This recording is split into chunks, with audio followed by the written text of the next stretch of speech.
Salut les amis, salut tout le monde. Bienvenue une fois de plus sur votre chaîne d'information préférée actualité africaine. Mais avant de commencer, si vous êtes nouveau sur la chaîne, n'hésitez pas de vous abonner et d'activer la cloche de notification pour ne rater aucune de nos prochaines vidéos.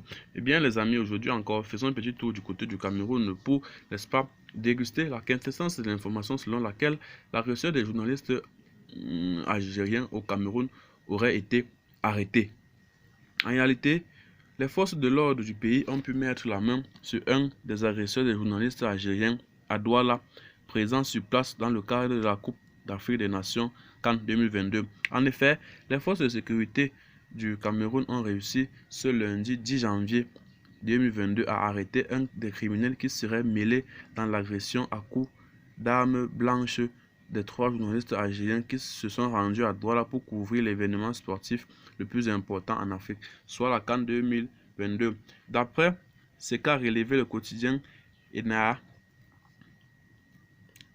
au fait, la police du pays a tout de suite commencé son enquête après ce tragique incident, ce dernier qui s'est déroulé à la sortie de l'hôtel de ces 3 reporters d'origine algérienne, ceux qui opèrent dans les médias DZ Foot, APS et Competition, et qui étaient justement dans ce pays africain fou du football pour relayer cette manifestation sportive.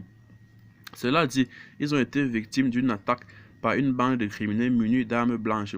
Les malfaiteurs se sont emparés de quelques objets de valeur et d'une somme d'argent qui était en possession de ces professionnels.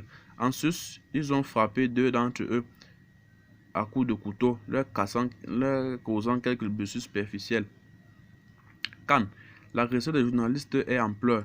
En outre, à la suite de ce malheureux événement qui s'est produit au Cameroun, la Confédération africaine de football CAF et la Fédération algérienne de football FAF se sont révoltés, d'autant plus que ils ont appelé les autorités du pays et en particulier les forces de l'ordre de Douala à mettre la main sur ces bandits au plus tôt. De ce fait, les autorités concernées n'ont pas perdu du temps avant de se rendre sur les lieux du crime, et ce dans le but d'en avoir davantage de détails. Par conséquent, ils ont réussi à arrêter un des acteurs de cet acte.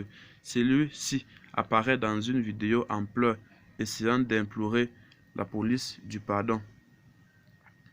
C'est donc sur ce terme que nous mettons fin à notre petite minute d'information. Abonnez-vous, n'est-ce pas, à la chaîne si vous l'avez trouvé, si vous n'avez pas encore fait, et partagez la vidéo si vous l'avez trouvée intéressante. Et surtout, abonnez-vous pour ne rater aucune de nos prochaines vidéos. Bye bye!